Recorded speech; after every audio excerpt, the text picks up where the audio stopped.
finally, a source of raw, real, and honest information on healthcare issues that matter most. Welcome to BS Free MD. From the latest medical information to how to stay sane as a doctor or a patient, no subject is taboo and no BS is allowed. Now, let's welcome your hosts, Doctors May and Tim Hindmarsh. Happy Thanksgiving as you listen to this episode today on this Thursday, November 24th, 2022. And I think May is thankful that I've put on my other glasses that actually almost make me look smarter but I don't know that that's possible. For those of you not watching, just listening, I'm actually wearing a flannel shirt. So I'm going with the logger sexual look, which, is popular in Oregon. You're kind of Christmassy, and I'm wearing my fall attire. Once we trip over into December, I will be bringing out ugly sweaters. So that is something to look forward to. And you can move over to Rumble because they won't get taken off because some of them are not exactly, none of them are really acceptable in any sort of social context. But I'll share them with the rest of the world because that's what we do. Well, today's episode's jam-packed full of stuff, more so than your Thanksgiving turkey. Oh, boy. And so we've got a lot of fun stuff to share with you. First off, though, we are coming up on our 100th episode next week. So we are planning a fun giveaway. We are going to be featuring that on Instagram and our Facebook pages. So listen at the end of this episode for more details on how to get involved in the giveaway. But Tim's going to give us a little info on some product he likes. Yeah, there's been something I've been testing out called Magic Mind, which is actually a little it almost comes in like shooters of different adaptogen and nootropic mushrooms. Okay, this is, which is not magic mushrooms. It's it's not a misnomer, but that's exactly what it is. And ashwagandha, turmeric, and all these things. You butchered already. Ashwagandha, honey. Okay, well, whatever. Mahatma Gandhi. It's great. It makes you calm like Mahatma Gandhi, which would be good, I think. I've been using it in the morning. It kind of gives you this focused feeling but you're not jittery like just drinking coffee. So it's actually pretty cool stuff. If you want to check it out, go to magicmind.co. They have all the details there, a bunch of testimonials and so forth. And I've been doing it for over a month. And what does it do for you? It's like that extra focus it's like you had an extra cup of coffee without any of the coffee effects, which I can't drink 2 cups of coffee in the morning because I get jittery and don't feel very good and kind of upsets my stomach and whatnot. But I've been doing this. I usually get up in the morning and I read for a couple hours. So I'll drink this, have 1 cup of espresso, read for an hour or 2, and then go work out because I like working out fasted. And I don't know if it's helping my workouts, but it sure feels like it is. But interesting stuff. You seem to really respond well to it. So it's the key ingredients are the new, I call it she term, is the adaptogens, the nootropics, and it's got honey and matcha in it as well, which gives it that green color and interesting flavor, I must say. Man. But it's really supposed to help with energy, decrease stress, help with inflammation too, I think, and oxidation. So if you need some more focus to help with your creativity, but you don't want to pound back the caffeine because of its effects, try out Magic Mind. Yes. See how you like it. It works really good for Tim. I did try only 1 shot. Didn't notice anything, but I didn't use it as you really need prescribed as recommended. You need 5 days minimum to kind of have it start doing its thing. Yeah. That's what I noticed. But anyway, something to think about. And meanwhile, we want to give a shout out and recommend our sponsor this month, which not this month, but this week, I would say. They've been sponsoring us monthly, which is New Leaf Hyperbarics in Eugene, Oregon. It's newleafeugene.com. Hyperbaric therapy is something Tim and I have tried out and really love. And the benefits of oxygen therapy are huge. It's non-invasive therapy that strengthens your body basically from, the inside out. It works by saturating your body with oxygen to promote healing and growth, and it's known to benefit people from all age groups and lifestyles, for professional athletes to people recovering from illness, surgery. And so basically the hyperbaric chamber involves, getting inside a tight tent-like chamber with high flow oxygen. And you can combine some infrared therapy to some troubled spots if you're having specific injuries or pain, whether it's orthopedic, post-surgery recovery. But basically, it's a really amazing way that you can help recover from everything from COVID to surgery, etc. So check out their page. I know that actually the day after Thanksgiving, they're having a special, and you can buy numerous, anywhere from 1 to, you could buy a whole year's worth of therapies at discounted prices. So you can check out their website and give them a call. newleafeugene.com is the website, and they're located in Eugene, Oregon. And strangely, when I go into the chamber at New Leaf, I usually just wear a fig leaf. I wonder why they're not letting me back. I thought that would be extra attractive. Well, maybe it is to some, but apparently not there at that location. I've been kicked out of better places. I'm glad we didn't feature that on the video that we put on Instagram. Just, I don't know. Yes, maybe some people would be wishing we do need to go back though, because yesterday I was running and all of a sudden it felt like somebody took a hatchet to my left calf.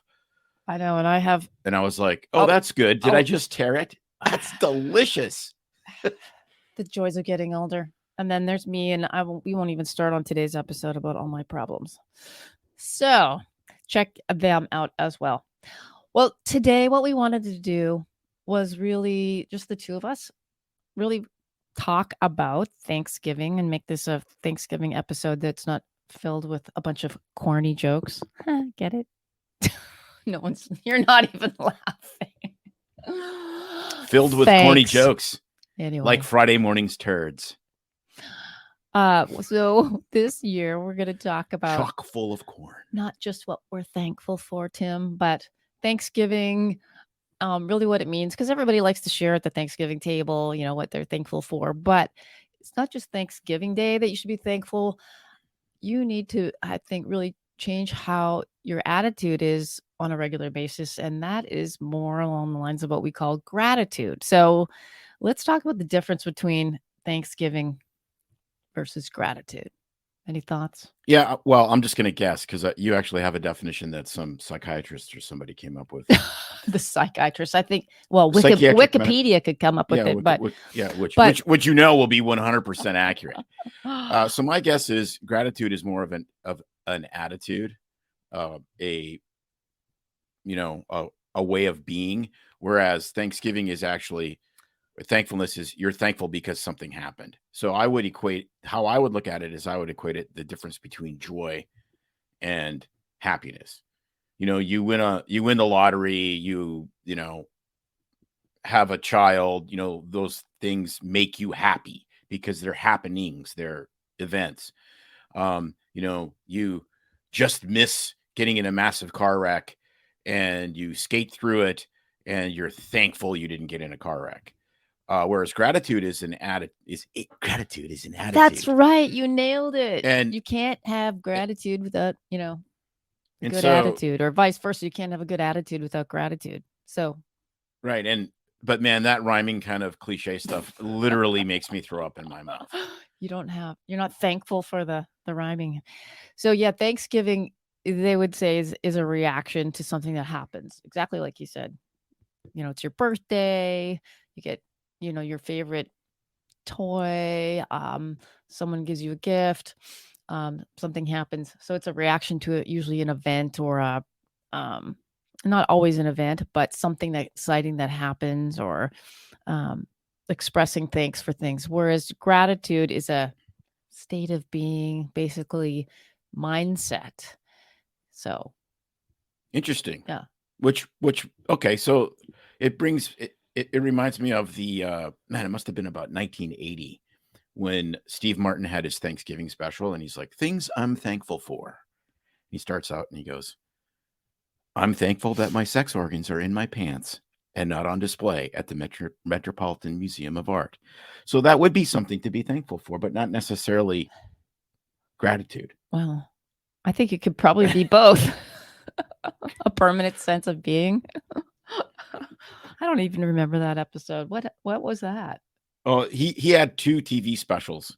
One was a Thanksgiving one, and I can't remember if one was a Halloween one, but they were really, really creative, and he does his usual Steve Martin stuff, which was really dry. And, he'd have some sketches where these terrorists came into a 7-Eleven to buy plutonium. No, the plutonium's behind the desk. Don't you know it's behind the counter? We never keep the plutonium on. I mean, it's just like completely insane. It's super funny. I do remember the Christmas ones where he's making his Christmas wish for the world. There you go. I don't know. So yeah, gratitude is and I bring this up mostly because it's really easy to sit around the Thanksgiving table, and a lot of people don't, I think, reflect on things on a regular basis. We're so busy with life, and Thanksgiving is a time of gluttony, feasting, hanging out with family, rest, hopefully for some people, relaxation. And that's when people can sit back, share what they're thankful for. When I think for a lot of people, that does translate into things they're grateful for and gratitude, but not always. And so I guess what I wanted to encourage people to do was, when you're sitting around stuffing yourself with your turkey, stuffing, Thanksgiving, desserts, pumpkin pie, or whatever you're into, imbibing on all those brews and watching football and the Santa Claus Macy's parade, to start to just think about a regular basis what you're thankful for daily, and then how can you go forward throughout the year and remember those things instead of just on Thanksgiving weekend. Well, it's interesting because they've studied this, and the why, for whatever, put as much faith as you want to in psychological studies, because they're very, very difficult to kind of ascertain. But I still think that there's a tremendous amount of value in them, because it at least tries to help us understand ourselves and some of these questions, which are really interesting. And so the big question is, there's no question that people that live a grateful life have less depression. They have, better overall mental health. They have better overall physical health. And then the question, of course, is that because people that just function better are obviously more grateful? Or is it the fact that they're grateful? I mean, there's a chicken and egg thing, and it's really impossible to understand. But they have done some studies where people have practiced gratitude to see what happens. And it's actually really interesting, because essentially what it comes down to is you have to write it down or it doesn't count. So, and it takes a while. Like it's very interesting to see when they uncover and interview people about, what they did and what they thought about and how it changed their life. And some of these studies were actually really interesting, because they had people write down what they're grateful for every day. And then they had other people like just write down what was like whatever a random thought was. And then like a third group, which was, writing down exactly how they feel and really kind of, trying to figure out their feelings. More like an emotional journal. Yeah. And it was really interesting, because people that did the best were the ones that just focused on things that they were grateful for.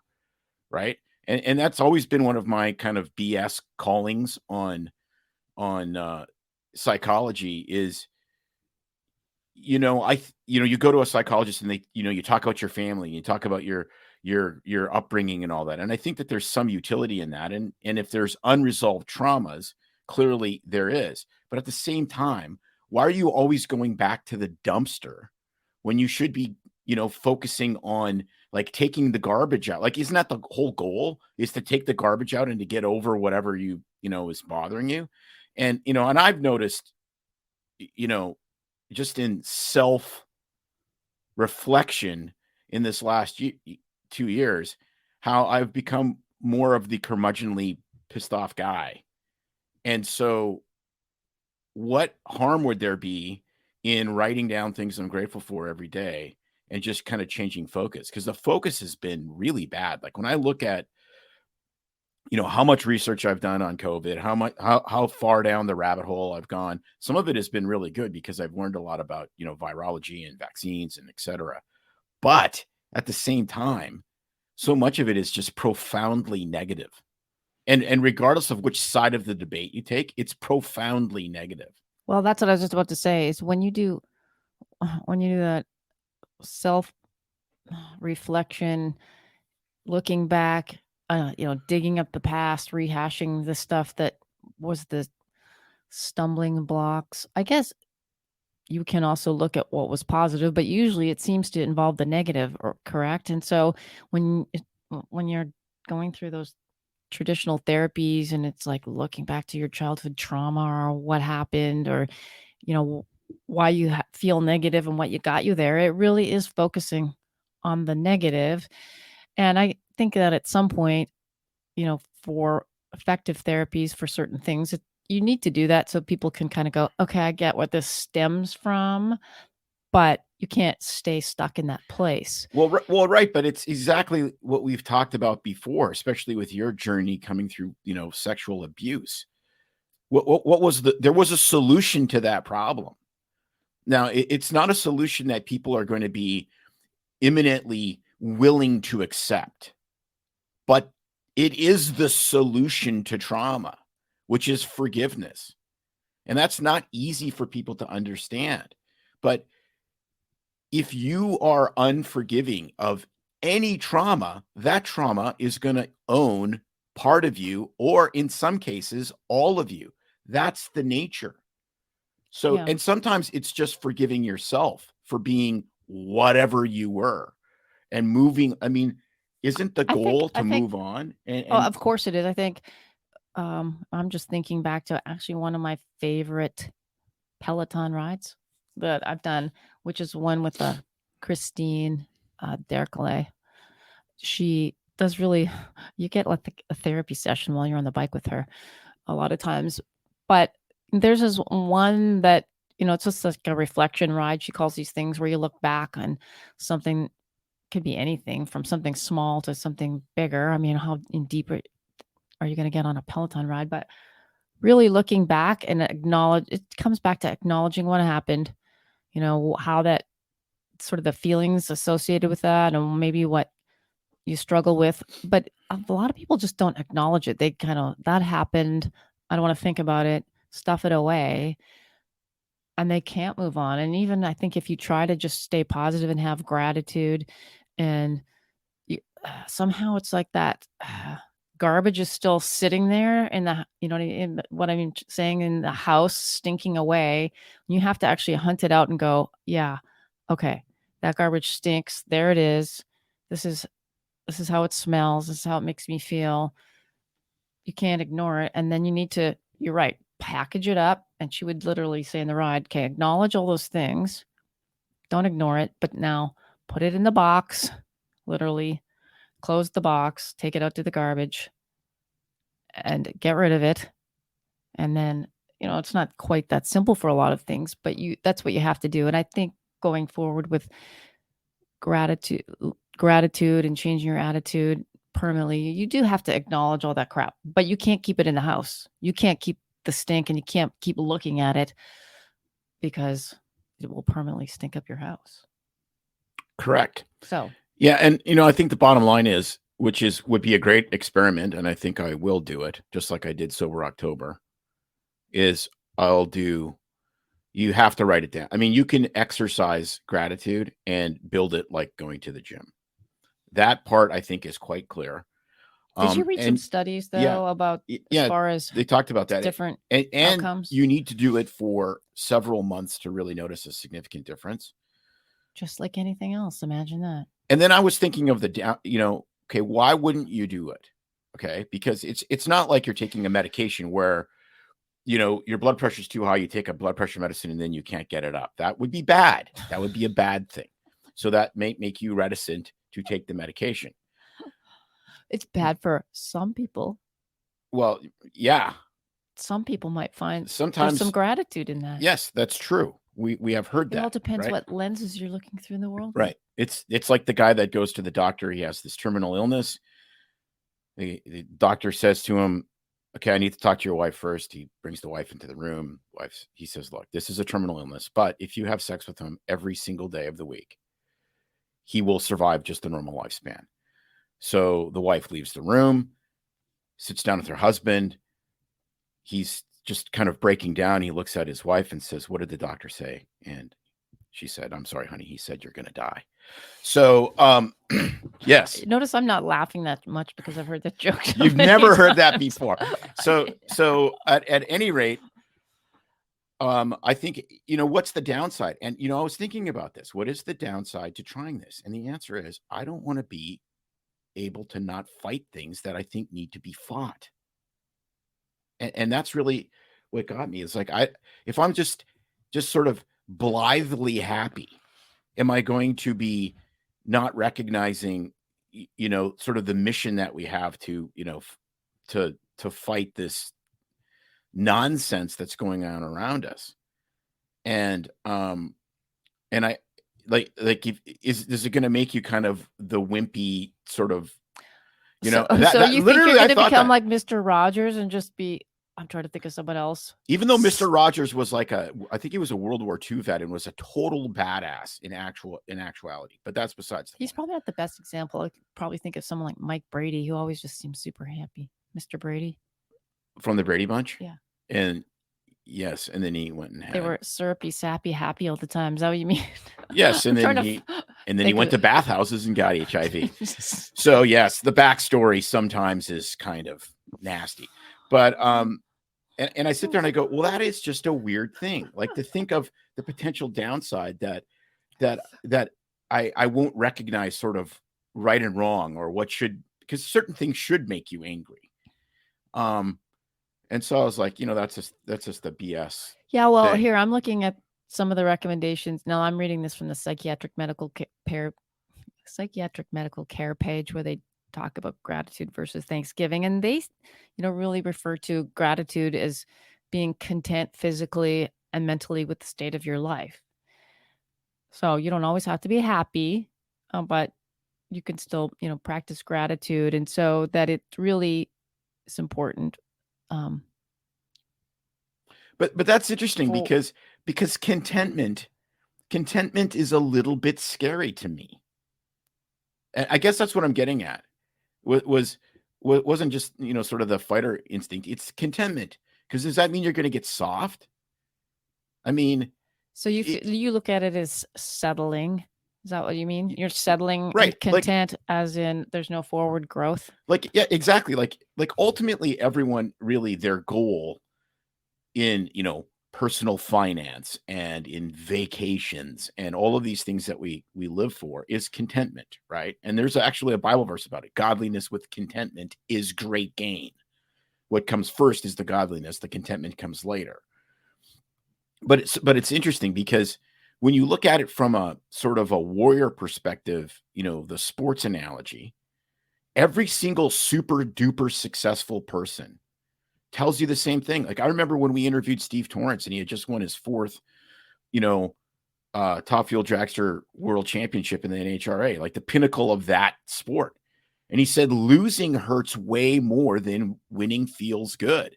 And I've heard that over and over again, press conferences after the Super Bowl, et cetera, et cetera. These guys that have won and won and won. And it's like, yeah, the winning's great. But really what drives us is we hate losing.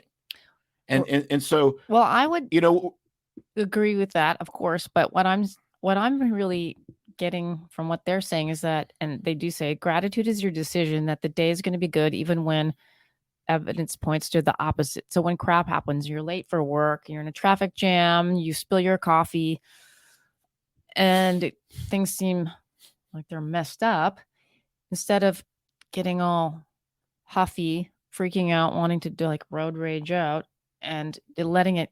Why are you looking at me when you say the word road rage?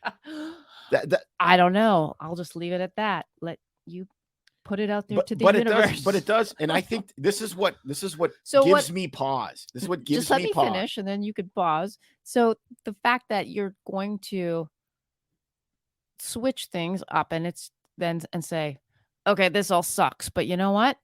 I have a car, didn't get in a crash. I still have pants to wear.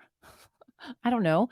Spinning it so that you can then get on with your day and then turn it into more productivity, positive things. People want to be surrounded by positive people, not grumpy bastard Tim. So I don't know. I think they find Grumpy Bastard Tim they probably quite they engaging. find him quite entertaining. But it's like putting a spin on things. You know how we start to get grumpy with this house sale. So we're selling our house. It's an up and down emotional roller coaster, exactly like our realtor said it was going to be. And we've never sold a house before. Yes, we are first time house selling natives. Anyway, Yes. it has been sucky to say the least. So what happens is 57-year-old real estate virgins. frustrated, and we can turn into both like whiny little child people. And then we kind of look at each other and laugh and say, well, first world problems. I mean, we have this beautiful house. So say we get stuck with it longer, or we have to live here. I think it really helps shape your attitude so that you can keep going forward. It doesn't mean that you're going to stagnate. Yeah, I think the thing that I want to see happen, because this really struck me, and again, it's kind of hocusy pocusy science, but it's super interesting, which is the personality types and heart disease. So from way back in medical school, they talked about the type A personality and how, type A personalities are way more driven, way more focused, and have more heart disease. And there was this unbelievably interesting study. This was back in the 50s, I think, 50s or early 60s. And this psychologist was interviewing people and came up with the concept of the type A and the type B personality. And it was really, really interesting, because then they looked at it and they go, okay, well, these people seem to be, they're successful, materially more successful because they're driven, they work hard, they have all this whatever, but they tend to die sooner. But then what they did is they looked at it but it didn't work for all of the type A personalities. It only worked for some of them. And so what they did is, years later, somebody looked at this and they went, well, maybe it's like cholesterol, because there's some people with super high cholesterol that basically never get heart attacks. And that's because if you measure the total cholesterol and you don't fractionate it, it's the fractionated part that makes the difference. So people with really high HDL cholesterol have what they called longevity syndrome, like not dying is a disease. Thank you, modern medicine and big pharma. You are great. Seriously, longevity syndrome. Oh, but if you had super high LDL and very low density lipids, et cetera, those people got heart attacks and strokes at earlier ages. So somebody fractionated personality. They went back and they said, is there like a thing that you bring out? So they literally went and got these 4-track recordings from the 50s or early 60s and listened to the interviews of the type A personalities. And it was fascinating. Whether you were type A personality and really driven and really focused and all that, that didn't matter.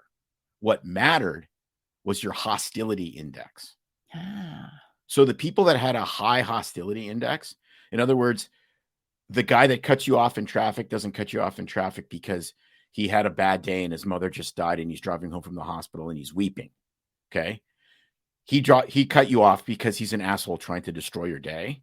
If that's how you interpret human interaction with other people, that is a high hostility index, and that kills you, which is fascinating, because sometimes all I have is a hostility index. Well, I would say that the hostility index is inversely proportional to the gratitude index, because and that's why this fascinates me, because I want to, not a new term, but you're right. So I don't think anything's changed. I think just like now, we're supposed to, instead of, we would say, be aware of your surroundings or pay attention to what you're eating. Now they just call it mindfulness. It's the new word, which kind of drives me crazy, the whole mindfulness thing. Let's unpack mindfulness.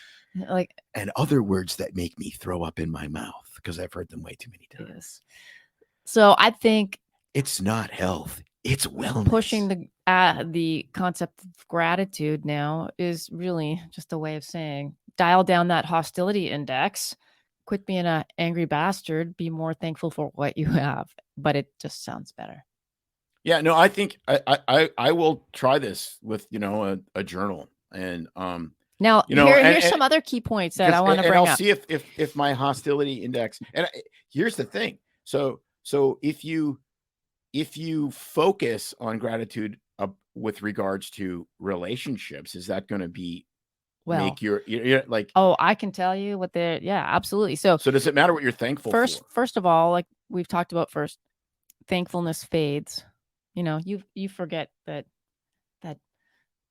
feeling when you bought that new Gucci handbag. I don't know what that's like because I never bought one, but the new fresh car smell, the new leather interior, that sensation of your brand new purchase that just made you over the top. I'm thankful for that cow so that my Corvette seats are more comfortable. That fades, whereas gratitude, which can begin as thankfulness, should stay as a permanent thing. Gratitude also does deepen our interconnections. So thankfulness is more external, when something happens, whereas gratitude is our sort of your internal voice, trying to remain positive and appreciative.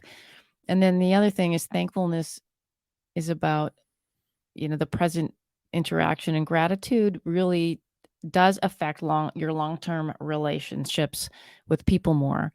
And it's this one I struggled with a little bit. You can be sort of thankful that someone in your family does something, but I think gratitude is more like it's kind of like versus love, a more permanent. Well, I think if it's different between like and love, or truly loving somebody in what we would consider the biblical sense, then it's very volitional. Then you're choosing to do something. When something happens that makes you happy, it makes you happy, or it makes you thankful. Whereas gratitude, you decide to practice. Correct. And that's what I want to do, because honestly, after all this COVID stuff, and after how unbelievably angry I've been at how a lot of this has been handled, like, it is really hard not to be sort of in hyper acute warrior mode all the time. And that is not a place that you want to live. No. And especially, but at the same time, I want to still have enough, balls to call bullshit on all the crap that's going on so it doesn't happen again. Well, I would say that having and practicing gratitude isn't castrating. It is actually, although it can maybe seem like that, or you're afraid that it is, I think it empowers you more to put out positive, I hate all those she words, but the positive energy, positive vibes. You surround yourself with people that are attracted to you when you have a positive attitude, and you can still have a kick-ass attitude, but with gratitude, and recognize those things that have irritated you to spur you forward, but still be grateful and going forward. Well, we have seen this. We've seen this too. And you which is to the channel difference. That anger, frustration, but still temper it with gratitude. Well, it's interesting because the key to the kingdom is to be a happy warrior. So it's to not slouch on calling BS when you need to, but at the same time be a happy warrior. And that's kind of my only real criticism of Jordan Peterson. The guy, I mean, his insights are just so erudite. It really is mind-blowing, the level of wisdom, but he just kind of seems pissed off all the time.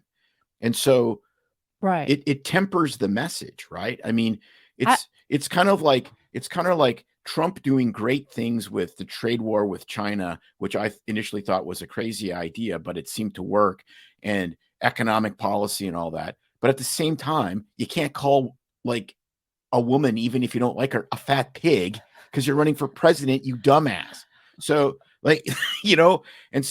and we've met some people in the last 2 years that have been absolutely the happy warrior. And it is really, really encouraging. And so that's kind of my goal. Well, here's another personally, because they're so attractive. They're like, no, I absolutely 100% think that, this and this and this is wrong, and we need to fight for this, but they're not jerks about it. And it really is amazing, because there's going to be a lot of people that are changing their minds on stuff that's happened in the last 2 years.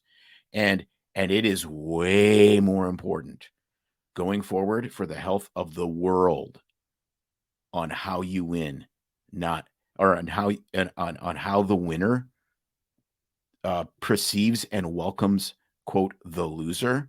I mean, if you look at the single most important event in the 20th century was World War I, and really probably the most salient event in that entire 4 years of conflict was the Treaty of Versailles. The Treaty of Versailles was so unbelievably egregious to the Germans that it made World War II happen. Okay, so it was much, and I'm not saying you let people off the hook when you vanquish the opponent, but you can't win bad. You have to win good. And I have seen stuff in some of our COVID groups where it's like, and I've said it myself, the swinging from lampposts. There's people that need to be held accountable, but it's really hard going to an airport and seeing people wearing masks and not going, man, you really are a sheep and part of the problem. Yeah. Well, you still can have a warrior-like attitude with practicing gratitude. This makes me think of the whole situation in our spiritual life with faith versus action. I really am a person of faith that I think God has I know God has a plan and it's all laid out and it's for good. Sometimes I might not feel that way and it might not be how I would plan out the situation, but I know that since I'm living my life for God, that he's got me covered, which helps me, my attitude to not stress and worry about things so much anymore and be a control freak because I am a type 1 on the Enneagram personality, etc. type A. So now I really try to live by faith, but that doesn't mean I don't do anything. Like I just sit back and say, I have faith, therefore I don't have to. No, I think it just means you do different things. Volition. So therefore I think gratitude is that much that way, that it doesn't mean it has to stifle your passion. And when you think of gratitude giving you contentment, Tim, it doesn't mean that you just have to say, I'm grateful for these things, therefore I don't need to be more. I'm grateful that I'm not as big of a dick as the guy that just cut me off. No, but you see, it means an you don't attitude have to say, of gratitude. Yeah. So it's not like I'm content with how things are, therefore I don't need to pursue pushing forward and making positive changes ahead. Not at all. But I think most of the world in the US has this always achieving more materialistic goods and achieving more, whether it's at work or wanting your kid to achieve more at sports. It's always about the next level. Achieve. What can we get? What can we acquire? Instead of going, hello, look at what I have. Look at who I have surrounded with. It could be much worse. It could be shitty. Look at how other people have it. Look what other people don't have. Am I grateful for all this stuff that I've been working for or what we've got? Well, right. But it's fascinating because when you think of this politically, the next level is one of the most toxic things in the entire world. The fact that it needs to go to the next level. So if you're a progressive and you're a Teddy Roosevelt progressive from the turn of, the last century, right? And it's like, national parks are a good idea. The United States should own some pieces that are really beautiful that never get developed commercially. Probably not a bad idea. Okay. So then that was a progressive idea. Okay. But if you're going to continue to be a progressive, the progress can never end, but it has to end. Okay. So we have women voting about 100 years ago, women's suffrage, probably a good idea. Okay. So women can be equal in the workplace, probably a good idea. Okay. Well, homosexuals, that behavior is shouldn't be illegal.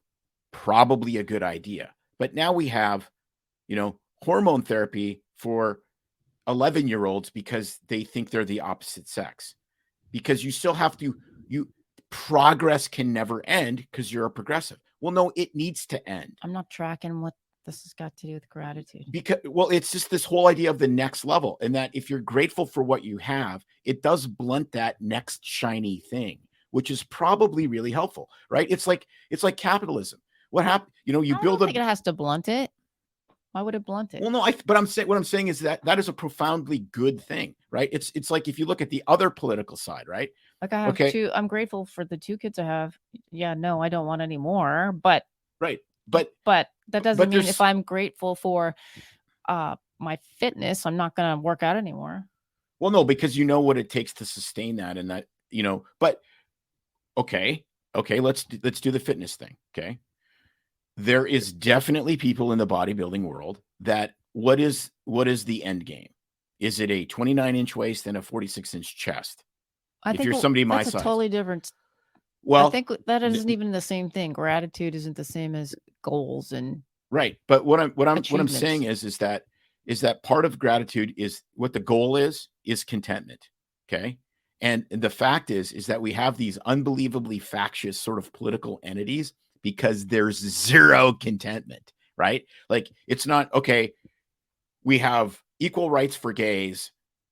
We're done with the sexual progress. Nope, you can't because you're progressive. It's just like the capitalism side, right? It's like, okay, you have a great business, you're paying your employees fairly well, your stockholders are reasonably happy, but guess what? They're not going to stay happy unless you have 10% growth every single year.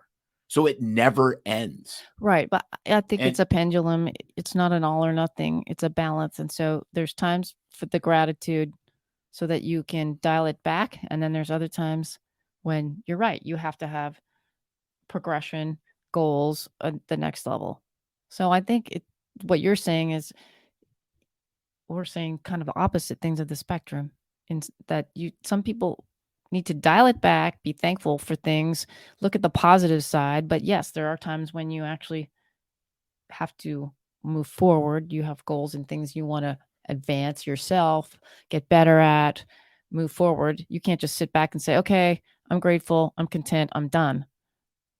But there's definitely right. Well, a lot more reflecting people need to do. And I think in that journey, there's a tremendous of contentment. It brings out other things. It's just like, okay, I'm really content with this part of my life. Well, it brings out other parts that you're maybe not as content with that you can work on, and you can be thankful that you saw that you have other parts to work on. I think but it's super interesting because we've built in the Western world. The entire Western world is really built on not being content, because the only way you can push the economic engine to ever grow infinity is if you have discontent. Right. Well, look at the health of the Western world. So maybe if we sat back and were a little more grateful, that some of us wouldn't blow up from our hostility on the freeway, not have heart attacks, and not have to glutton ourselves with food, drink, and football. Yeah, well, be careful. I'm blowing up this holiday. Yeah, no, but very quickly. It's super interesting because we're literally just at least I am fleshing this out in real time on this podcast because that's the key, right? Like the 10th commandment in the 10 commandments is not coveting. Well, the entire Western economic system is built on coveting, because if you're content with your 1955 Chevy that you bought in 1955, then you don't need a 56 or a 60 or a 66 or a, right. It's when you think of it, it's really fascinating. So I think as we go into this next phase of life and we're trying to downsize and look at all that we have stuffed away in our home, garage, and property, we start to not Joanna Gaines. What's her name? Marie Kondo it all. What do we really need? What gives us joy? What are we grateful for? Cars. And get rid of crap. There we go. So let's talk about ways that you can practice gratitude, if you still believe after this conversation that it's important to do. Well, yeah, no, I think if you believe any of the evidence in these, you just write it down. Well, so you get up in the morning, you think about it, and you write it down. And the thing that was really interesting, I read this one article, is this guy. He was doing his PhD in gratitude, believe it or not, like as a psychology degree. And his mother passed away, and she was quite young. And he just said, well, I guess I got to practice what I'm studying. And he's like, it didn't make any difference initially. And he said it actually, in some respects, made the grief way more real, because he's like, wow, I was really thankful I had a great mom. Oh my gosh, I don't have my mom anymore. You know, so right, because you're actually really thinking about things on a Right. lot deeper level instead of stuffing it away. But what was really interesting is after a few weeks, it definitely made a difference. It really helped this guy heal. And then when he would go back months later and look and see what he had written down, and how much deeper, how much more in the moment he was with what he was grateful for months later. You know, it kind of started with these bigger things. You know, I'm thankful that I have food to eat. I'm Right, thankful that I right. have a house. And then it became really specific and really kind of that day. You know, I'm thankful that I got to work out and it was sunny and it didn't rain, which is really interesting, because I think what so many of us struggle with as far as anxiety and just worries and so forth is we're just out of time. We're not living in the moment. We're living for the, well, what if our house doesn't sell? Or, well, what if this job doesn't work out? Or, you know, what if I get cancer? Or what? Well, you have zero, you only have limited control over any of these things. Right. If you're living for the what ifs, that just provokes anxiety. And so according to this, you know, the Johns Hopkins, the positive attitude, gratitude, journaling, gratitude practice really does lessen the risk for depression, you know, and anxiety, because you're not honed in on the negatives, but more on the positives. So starting a gratitude journal, which you said was shown to be the best way by actually writing it down, is the number one way. You can do it on your computer. You can put it in your little note section on a tablet or your phone, or you could do the old-fashioned way with some pretty colored pens and journal books and scribble and doodle and all that stuff, whatever inspires you. They recommend doing 3 things. So pick 3 things that you're thankful for, grateful for, and do it daily. You can, you know, always write more, but try to focus on 3 things. And it's fascinating because it's always been that way. When I look at gratitude journals or hear this stuff talked about, they always mention 3 things. I don't know what's specific about 3, but it seems to be the magic number. You can also begin a meditation practice. So for a lot of people, this can be at night. This can be in the morning. And mindfulness and gratitude go hand in hand now. For some people, this means prayer time, not crazy, funny noises like that.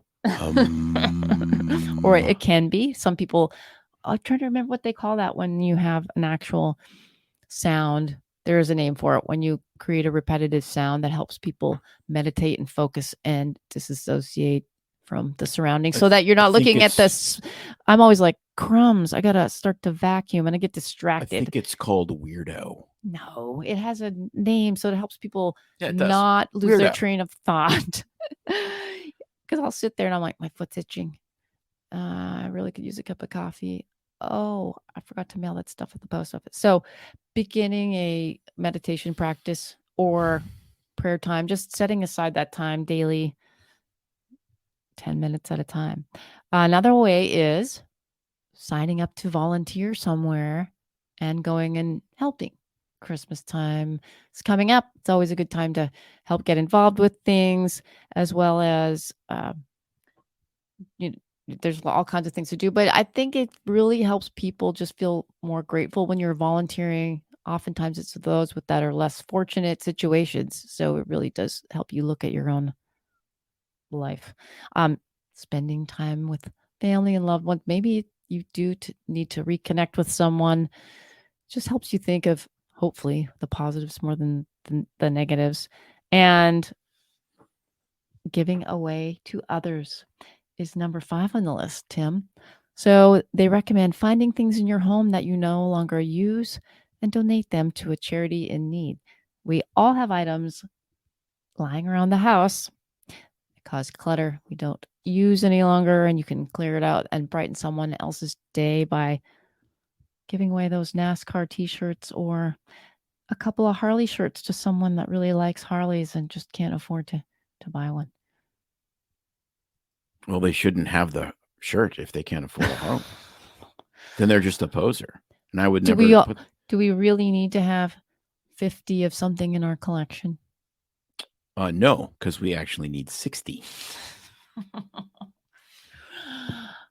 Always pursuing more things. I mean, hello. So Do you think I I'm wanted dense? to weave this into the conversation about clearing out the clutter as we're trying to do so at this phase in our life. And She's very manipulative. you're doing manipulative. Hey, you're doing really well clearing out the clutter. All the photos we went through this year, all the books we had. I wouldn't call them clutter, but man, we have a lot of books. Anyone needs some books, let us know. Now on to his t-shirt collection, coat collection, shoe collection, hat collection. Yeah. You're a good collector. Of some things. So maybe you'll have some gratitude, Tim, if you begin to give some of those away. Think about it. Gratitude really is something I hope you'll think about more this Thanksgiving. And if you're sitting around at the table and happen to listen to this podcast on Thanksgiving Day, maybe you guys could discuss that, what you're thankful for, but also what you're grateful for and how you're going to practice gratitude this year. Yeah, Something to think about. I mean, this has actually been really instructive just discussing this with you, because I think the key, at least for me, is really, I would like to see two things change.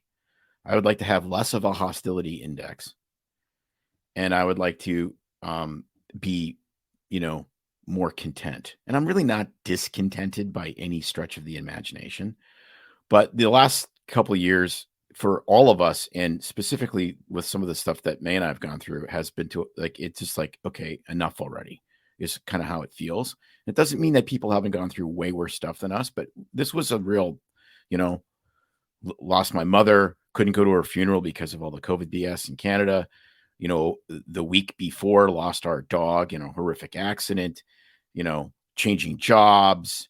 Lost another pet, lost a family member that moved away out of the country. That's a big upheaval. Yeah, I mean, it just family stuff. Life goes on. Exactly. And when you're you're on. a personality that's used to controlling things, and you lose control of so many things at once, I know that it causes a lot of angst and that feeling where you want to be able to control things going further when you can't in this situation. It's easy to get angry. So we have been on things, and this is, we'll tie this up. I was going to say some really funny stuff, or attempt to, but we'll save that for another podcast, because we're coming up to the hour mark. Your big cornucopia, my horn of plenty, my horn of plenty. The horn of plenty will be unleashed with almost violent rage. It will be so great. But the thing is, this is, we have been on this journey the last year or so with experimenting with different diets and seeing what that does, and then experimenting with different workouts and seeing what that does. And it's been really rewarding. Okay. Really rewarding. And we've actually practiced what we've discussed, as far as, low carb diet, hormone therapies, like all of this stuff that we've talked about, we actually do it. And the stuff that we, people that sponsor us, we do it because we like their products and we use them. So that it's all the same, dovetails. But at the same time, if you're going to do probably the single greatest thing for your mental health, which is exercise, why not add, other disciplines that are not difficult, like gratitude journals, etc. Oh, you mentioned earlier that can really help. And I think people just think it's, one more thing they have to do, one more thing they have to add to their day. And that's the big stumbling block people throw in there. I'm really bad for that, because I like to get up in the morning, have my coffee like you. We like to read in our library, and that's when I like to do my Bible reading and prayer time. But I can get distracted, or I can talk myself out of it, just like people do with exercise, or the reasons why you don't stick to your healthy eating lifestyle. So sorry to cut you off, but I was just thinking, we can all put out reasons. Siri, you can You can take the girl out Stop of Canada, but you can't take the Canada out of the girl, can you? Are we gonna have that? We have to wrap up the other debate. Forget the word Siri. How about the iron versus iron versus iron? No, it's iron. If you were watching, It's not hard. If you were watching our socials this week, we had a really fun weekend that we just got back from Arizona. I think Tim won the debate. No, I crushed you. You need to enunciate It was all your shock vowels and and consonants. awe. It's iron because you have, as I say, you don't say, you say IRAN is Iran, IRUN is Iran, and IRON is Iran. So let's leave it at that. Yes. So I think we'll wrap this up. I really enjoyed this. I hope it was helpful for you, or at least as helpful as it was for me, because this really has revisiting the whole concept of the hostility index, I think, is really important, because that's an easy thing to see in other people and not necessarily an easy thing to see in yourself. For your own health, you want to get rid of that hostility index. Yeah, but there is a lot of assholes out there. And they all just need hostility. That doesn't. They're begging that for doesn't hostility. attract very. Yeah, that doesn't attract friends. Hostile behavior and a cranky attitude. Aren't they also doesn't attract very many friends. So if you don't want friends and you want to blow your life up early, just be a cranky old bastard. Aren't they just begging for my hostility? Take it out on a punching bag. Oh well. Okay. So remember this. Our 100th episode is coming out next week. I'm super excited. I can't believe we're already at 100. And so we are going to do a giveaway, which will be posted on Facebook and Instagram. So watch for the social media starting tomorrow, where the details will be on our feed about what the contest entails. We do want to hear from you on what your favorite episodes have been in the last 2 years. So think about what those have been, and they'll be part of the contest. We have some great items to give away. You know how we like to do docktails. Well, I would love to give some booze away, but let's just, without saying too much, say that I've tried to do that before, and it is illegal, and it also ends badly when someone drop kicks the package and things blow up before it gets to the recipient. Yes, but you will get a lock of May's hair. We know for sure that will be part of it. Maybe that will unlock the lock to get me out of prison after I've mailed something illegally. And if requested ahead of time, I will grow out a beard and send you clippings. So I can't mail you anything alcoholic wise as far as prizes, winnings go. But in the basket of goodies that we're giving away, I'm going to include our favorite coffee as well as some paraphernalia from the Sisters Coffee Company. We have some books from some of the authors and guests that have been on the show. We will also have some merchandise and information from Corey Lefkowitz from Redefining Strength, and Anthony Chafee, who is known as the Carnivore MD, has volunteered to give a 30-minute consultation with you on carnivore diet. And for the ladies, just looking at Anthony for half an hour is probably totally worth it. A massive win. So there's that and more, and I will post pictures of what you're going to win on this giveaway.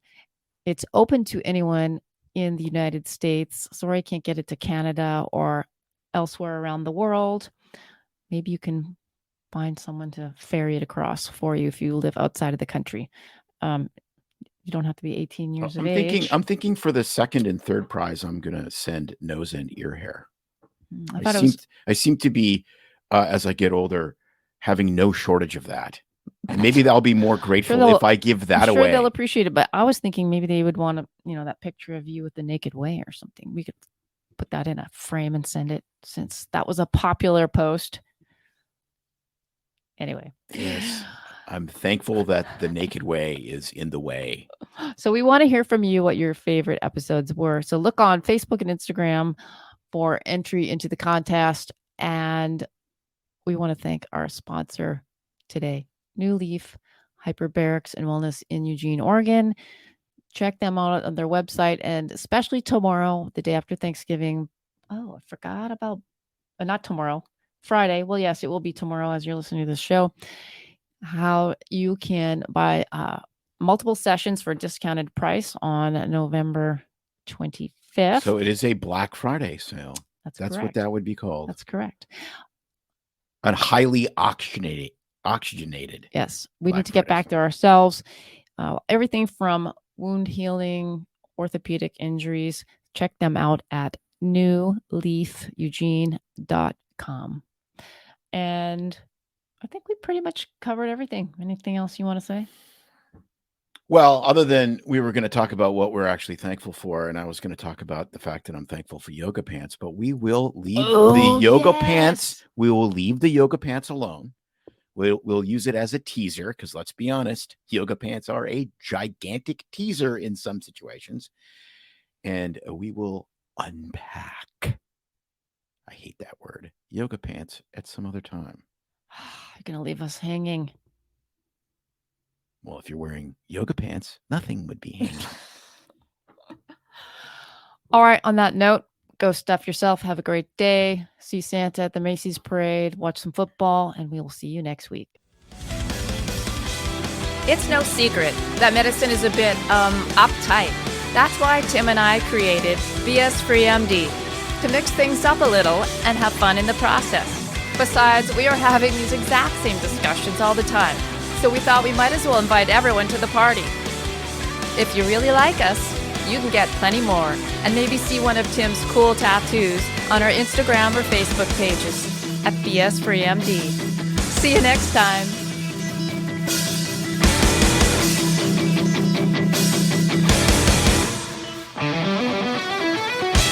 But we try to keep BS Free MD as raw and real as possible.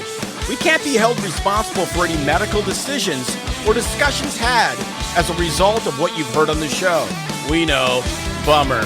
But the truth is, we really do care about your questions. So feel free to reach out to us by email at doc@bsfreemd.com.